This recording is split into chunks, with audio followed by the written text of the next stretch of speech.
அஸ்ஸலாமு அலைக்கும் வரஹ்மத்துல்லாஹி வபரகாத்துஹு. கண்ணியத்துக்குரிய அன்பானவர்களே, ஹாவுக்கு என்ன ஹரக்கத்? ஹாலி ஜபர் ஹா அப்படின்னா அது முஅன்னஸுடைய ஹா, அது பிரச்சனை இல்லை. ஆனா ஹாவுக்கு கசர் கொடுப்பதா லம் கொடுப்பதா அப்படின்ற நமக்கு டவுட் வரும். ஹாவுக்கு முந்தைய எழுத்துக்கு என்ன ஹரக்கத்துன்னு பாருங்க. அதுக்கு ஃபத்தஹோ, லம்மோ, ஜஸமோ இந்த மூணுல ஏதாவது ஒண்ணு இருந்தா அந்த ஹாவுக்கு லம்மு தான் கொடுக்கணும். உதாரணங்கள் மூணுக்கும் போட்டிருக்கேன் பாருங்க.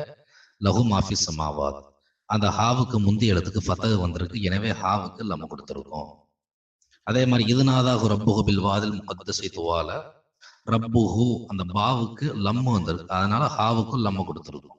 சரிங்களா? அதே மாதிரி கல்லாலா துத்திஅஹு வஸ்ஜுது வக்தரிப், இங்க ஹாவுக்கு முந்தி ஐனுக்கு ஜஸம் வந்திருக்கு, எனவே ஹாவுக்கு லம்மு கொடுக்கப்பட்டிருக்கு. சரிங்களா? லம்மு வரணும்னா முன்னாடி ஃபத்தஹோ, லம்மோ, ஜஸமோ இந்த மூணு இருந்தா ஹாவுக்கு லம்மு கொடுத்துறோம். அதே இது அந்த ஹாவுக்கு கசர் எப்ப கொடுப்போம் அப்படின்னா, அந்த ஹாவுக்கு முந்தி கசர் வந்திருக்கணும் அல்லது ஜஸம் செய்யப்பட்ட யா வந்திருக்கணும்.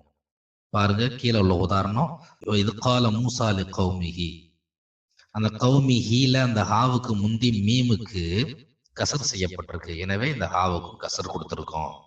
கீழே லா ரைப ஃபீஹின்னு உதாரணம் கொடுத்திருக்கோம், அந்த ஹாவுக்கு முந்தி ஜஸம் செய்யப்பட்ட யா வந்திருக்கு, எனவே அந்த ஹாவுக்கு நம்ம கசர் கொடுத்திருக்கோம்.